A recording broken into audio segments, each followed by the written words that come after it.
మీరు ఇందాక దేవుడిని నమ్ముతున్నాను అన్నారు. ఇప్పుడు చెప్తున్న స్టోరీస్ థియరీస్ అన్ని నేను అదే చెప్తున్నా. నేను దేవుడిని నమ్ముతున్నాను ఎప్పుడు చెప్పాను, ఒక సృష్టి క్రియేట్ చేసింది ఒక ఆస్పెక్ట్, కానీ ఆ సృష్టికి మనం బతుకున్న దానికి సంబంధం లేదు. అందుకని నేను బాలాజీ గుడికి వెళ్ళి కొబ్బరికాయ కొడితే నాకు వస్తుందని నేను నమ్మను. ఇప్పుడు అర్థమైంది. మీరు బ్రహ్మని నమ్ముతారు కానీ విష్ణువుని శివుడిని నమ్మరు. ఎందుకంటే బ్రహ్మ సృష్టికర్త, ఓకే, బ్రహ్మ అని పేరు పెడితే ఓకే. యా, విష్ణువుని శివుడిని నమ్మరు. అంటే ఒక ప్రిజర్వర్, ఒక డిస్ట్రాయర్ లాంటి ఒక రెండు మైథలాజికల్ క్యారెక్టర్స్. ఇప్పుడు అదే మీ మైథలాజికల్ క్యారెక్టర్స్ అనేది కరెక్ట్ వర్డ్. అది ఎలిమెంట్స్. ఇప్పుడు నాకు స్వామి అయ్యప్ప ఉంది. ఇప్పుడు విష్ణువు ఒక దేవత రూపంలో వెళ్ళి వాళ్ళు ఆ మర్దన చేస్తూ ఉంటే తనని చూసి మోజుపడి శివుడు had sex with that. That is Ayyappa story what I heard, you know. So అంతకన్నా రిడిక్యులస్ ఎలిమెంట్ అని దాన్ని చూసి, అంటే ఇప్పుడు మీరు ఏదైనా చూడండి దేవుళ్ళ స్టోరీస్, మీరు డీప్గా వెళ్తే మీరు అసలు ఆశ్చర్యం వేసేస్తుంది. అసలు అలాంటి అంటే వాళ్ళకి తెలుసా తెలియనా అది ఇగ్నోర్ చేస్తారా.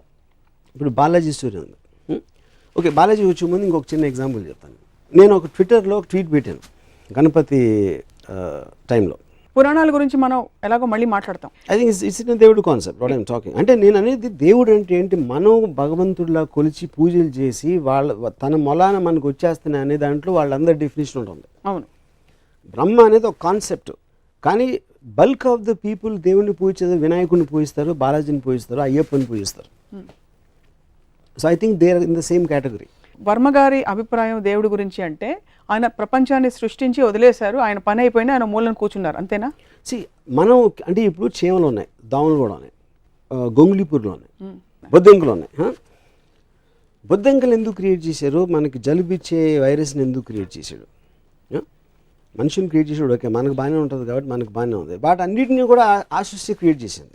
మీరు సినిమా కానీ మనిషిగా నాకు బొద్దింకలు దోమలు ఉండటం నాకు ఇష్టం లేదు. కానీ సృష్టి క్రియేట్, ఎందుకంటే నాతో సంబంధం లేకుండా తన ఇష్టం వచ్చినట్టు రకరకాల జీవరాశిని సృష్టించి పడేసాడు దేవుడు. ఓకే, సో అప్పుడు ఆ దేవుడికి నన్ను ఒక్కడనే బాగా చూసుకో, మిగతా అందరినీ పక్కన పెట్టేసి మిగతా జీవరాశులు అందరూ నాకు ఎందుకు అని కొబ్బరిగా కొట్టేస్తే నా పని చూసుకో అనే మనస్తత్వాన్ని దాని గురించి మాట్లాడుతున్నాను. సో ఇది భక్తులతో మీకు ప్రాబ్లం, దేవుడితో కాదైతే మీకు 100% మీకు భక్తులతో ప్రాబ్లం. రెండోది, మీరు జీవరాశులు ఎందుకు జలుబిచ్చే వైరస్ని క్రియేట్ చేస్తారంటే మీరు సినిమా తీస్తారు, కేవలం ఒక పోలీస్ని పెడితే సైకో మీరు సినిమా తీయచ్చు, మీరు సీరియల్ కిల్లర్ మీరు సినిమా తీయచ్చు. పోలీసులకు పని ఇవ్వాలంటే సీరియల్ కిల్లర్స్ ఉండాలి. కరెక్ట్. అలా మీకు పని పెట్టాలంటే, మనకు పని పెట్టాలంటే దేవుడు అన్ని రకాల జీవరాశుల్ని పెట్టి ఒక it's a play of various characters. You are speaking for him. What his intention is I don't know. You are putting words in God's mouth. Yeah. So, but it again still my answer stands for it. Whatever his intention is, he created.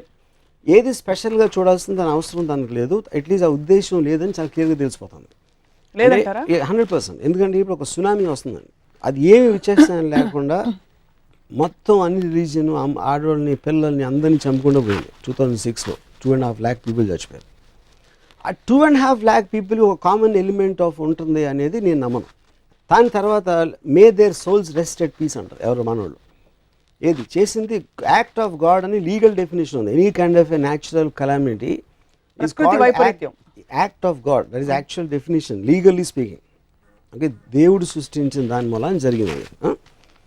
అది జరిగినప్పుడు మీరు ఒక మీ manager తప్పు చేస్తాడు, లేకపోతే మీ government తప్పు చేస్తుంది, లేకపోతే మీ ఇంట్లో ఎవరో తప్పు చేస్తే మీరు ఇమీడియట్గా కోపం వస్తుంది. దానివల్ల ఒక హామ్ క్రియేట్ అయినప్పుడు అంత పెద్ద హామ్ క్రియేట్ చేసిన దేవుడిని మాత్రం మీరు బ్లేమ్ చేయరు. ఎందుకు? భయం. ఎందుకంటే మీకు ఆఫీస్లో మేనేజర్ మారితే ఇంకోటి వస్తాడు, గవర్నమెంట్ మారితే ఇంకో గవర్నమెంట్ రావచ్చు, కానీ దేవుడు మారితే ఇంకెవడో రాలేడు. కాబట్టి ఆ ఒక్క హోప్ ఉండాలి. కాబట్టి భయంతో దేవుడిని మాత్రం ఎప్పుడు బ్లేమ్ చేయరు. సో నేను మళ్ళీ నేను చెప్పేది ఏంటంటే, దేవుడు అనేది క్రియేటర్. మీరు బ్రహ్మ అనండి, దేవుడు అనండి, ఏదన్నానండి, that is not to be debatable. Because ఏదో ఒకటి క్రియేట్ చేసి ఉండాలి. వాట్ ఎవర్ దానికి షేప్ ఉందా, ఫామ్ ఉందా, whatever the scientific origin అనేది, all of them are coming under one definition. నమ్మే వాళ్ళ గురించి మాట్లాడుతున్నాను. So that is what I'm saying. I don't believe in the devotees aspect. వాళ్ళకి ఏం అర్థం అవుతుంది దాని గురించి. సో భక్తులు దేవుడితో పెట్టుకునే ఈక్వేషన్ మీద మీకు చిరాకేస్తుంది. చిరాక్ is not the right word. I find it funny.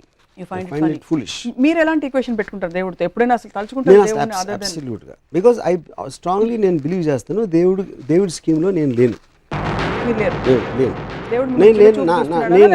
కాదు, క్వశ్చన్ అది కాదు. Is too big. అంటే ఇది ఎలా ఉంటుందంటే, అది ఇప్పుడు ఇక్కడ చీమలు తిరుగుతూ ఉంటాయండి. ఆ చీమలు మ్యాక్సిమం నేను నడిచేటప్పుడు నాకు కనిపించకపోతే తొక్కి వెళ్ళిపోతాను, లేకపోతే చీపుతో ఊడ్చేస్తాను. దానికన్నా నాకు చీమలకి ఏం కనెక్షన్ లేదు. చీమ గురించి నేను ఆలోచిస్తున్నాను అనుకుంటే ఎంత మూర్ఖత్వమో, ఏ మనిషి కూడా దేవుడు నా గురించి ఆలోచన అంతే మూర్ఖత్వం. You feel God doesn't think about you. No. But I asked you, do you think about God? No, I don't think about God for the same reason. Because I am not in the scheme of things of God. నన్ను హామ్ చేసే శక్తి దేనికున్నా అది నాకు God. నాకు for example నేను ఒక ఆఫీస్లో పనిచేస్తాను. నా మేనేజర్ నా జీతం పెంచేంత ఇది ఉంటే నా మేనేజర్ నాకు దేవుడు. రేపు పొద్దున్న ఎవరో నన్ను హామ్ చేస్తే whoever is more powerful than me, they are gods. In that particular situation. In that particular situation, context. మరి పర్లేదు, దేవుడు మీకు చాలా యాక్చువల్లీ గొప్ప ఫిలాసఫీ. ఎందుకంటే దేవుడు మనిషి రూపంలో వచ్చి అనేక విధాలు హెల్ప్ చేస్తాడని కూడా అంటారు. సో రేపు గబుక్కుమని మీరు ఎక్కడైనా వరదల్లో చిక్కుకుపోతే మీకు ఎవరైనా బోట్ పంపిస్తే బోట్ నడిపేవాడు దేవుడు మీకు. మరి అలా చేసినోడు చాలా మంది ముంచి చంపేస్తాడు. దాని సంగతి ఏంటి? అది వాళ్ళు చూసుకుంటారు కదా. చూసుకుంటూ క్వశ్చన్ కాదు. ఇప్పుడు ఆ బిలీఫ్ తోటే మమ్మల్ని చేస్తాడన్న బిలీఫ్ తోటే అందరూ చేస్తారు. నేను అలాంటి దాంట్లో నేను టైం వేస్ట్ చేయను. నా కెపాసిటీలో నేను చేయగలిగితే చేస్తాను, కానీ ఎవడో వచ్చి ఏదో చేస్తాడు అనేది నేను నమ్మను. అది నేను చెప్పేది. చాలామంది చాలా బలమైన వారి అనుభవాలని పబ్లిక్గా చాలాసార్లు చెప్పారు, పుస్తకాలు రాశారు. దట్ నాకు దేవుడు కనిపించాడు, నేను ఇలా కోరుకుంటే ఇలా అయింది నాకు, లేకపోతే నేను ఇలాగా 7 వారాలు ఉపవాసం ఉన్న తర్వాత దేవుడు నాకు ఇలా మార్పు వచ్చింది. వాటన్నిటిని ఎలా ఎక్స్ప్లెయిన్? ఇప్పుడు మా కజిన్ ఒకడు నాకు చెప్పాడు, రామ అంతకుముందు నేను నమ్మేవాడిని కాదు, ఒకరోజు నేను సముద్రంలో ఈత కొడుతూ ఉంటే ఆల్మోస్ట్ చచ్చిపోయాడిని, లోపల కరెంట్ లాక్కి వెళ్ళిపోతుంది, మళ్ళీ సడన్గా ఏదో మిరేకిల్ జరిగి నేను బయటకు వచ్చేసాను, అప్పటి నుంచి భక్తుడిని అయిపోయాను అన్నాడు. అప్పుడు నేను ఆడితే ఏమన్నానంటే, అప్పుడు వాళ్ళ నోటి దగ్గర కూడి చెడగొట్టినందుకు చేపలని నాస్తికులు అయిపోవచ్చా అన్న. ఎందుకంటే నువ్వు చచ్చిపోయింటే ఆ చేపలు నేను తినేసి, చేపలు కూడా జీవులే, అవి కూడా భగవంతుడే సృష్టించాడు. అలాంటప్పుడు నువ్వు నోటి దగ్గర కూడి తీసేసినట్టే కదా దేవుడు నేను బతికేచ్చి. సో నీకు పార్షియాలిటీ చూపించి వాళ్ళకి అన్యాయం చేసినందుకు ఆ చేపలని నాస్తికులు అయితే కరెక్టా అన్న. సో పాయింట్ అనేది, ఏది జరిగినా someone will benefit, someone won't benefit. మీరు తిరుపతికి వెళ్ళి నాకు ₹1,00,000 డబ్బులు కావాలి మీరు చేసేని కొబ్బరికాయ కొడితే ఆ ₹1,00,000 ఎవరు జేబు నుంచి వస్తాయి, పుట్టిరావు, అది మళ్ళీ క్రియేట్ చేయరు ఎవరు. సో ఒకటి లాభం ఇంకోటి నష్టం అవుతుంది, ఇంకోటి లాభం ఇంకోటి నష్టం అవుతుంది. So that is the order of nature and balance. బాగుంది, అంతవరకు ఓకే, కన్విన్స్డ్. ఎవరికి లాభం ఎవరికి నష్టం అనే అంశాన్ని వాట్ గవర్న్స్ ఇట్ మీ దృష్టిలో?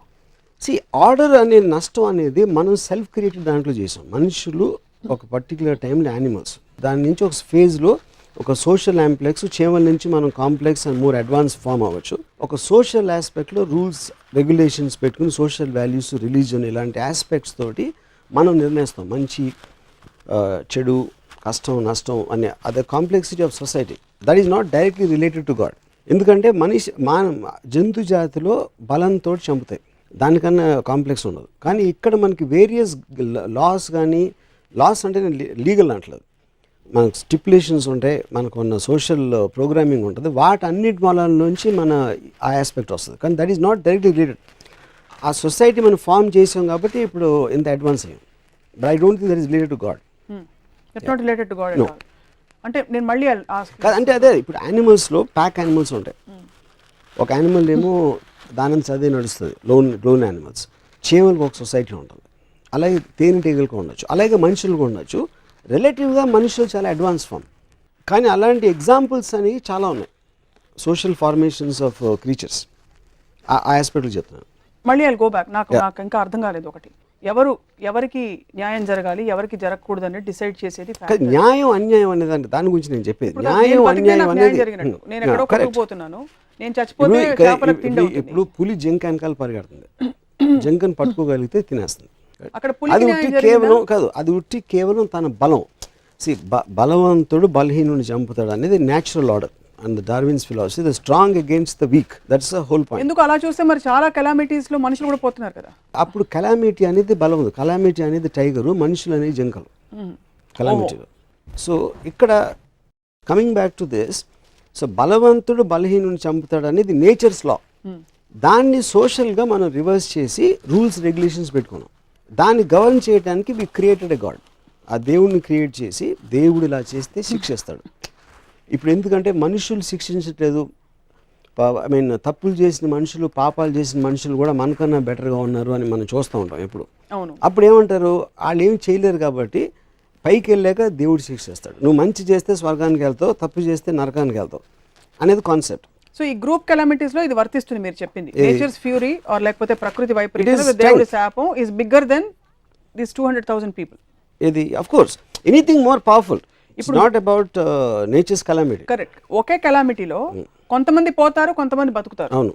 అది ఎందుకు జరుగుతుందంటారు అయితే? అది నేను అడిగిన క్వశ్చన్. అప్పుడు ఆ డిస్క్రిమినేషన్ ఎందుకు చూపించడం అనేది నాకు క్లియర్ కట్గా తెలియకపోతే ఏ బేసిస్లో నేను ఆ సిస్టమ్ని నమ్మాలి? అదే నేను అడిగిన క్వశ్చన్. ఓహో. సో బేసికలీ వీళ్ళందరినీ ఈ కారణంతో నేను చంపేశాను, వీళ్ళందరినీ ఈ కారణంతో బతికిచ్చాను అన్నది క్లారిటీ ఉన్నప్పుడు it is a legal system. వీళ్ళు తప్పు చేస్తున్నారు కాబట్టి జైల్లో ఉన్నారు, వీళ్ళు తప్పు చేస్తున్నారు కాబట్టి ఉరిశిక్ష వేస్తున్నాం, మీరందరూ మంచిగా మేము ఏం చేయట్లేదు అనే క్లారిటీ నాకు మామూలు మనిషి ఇచ్చినప్పుడు దేవుడు దానికన్నా ఎక్కువ ఇవ్వాలి.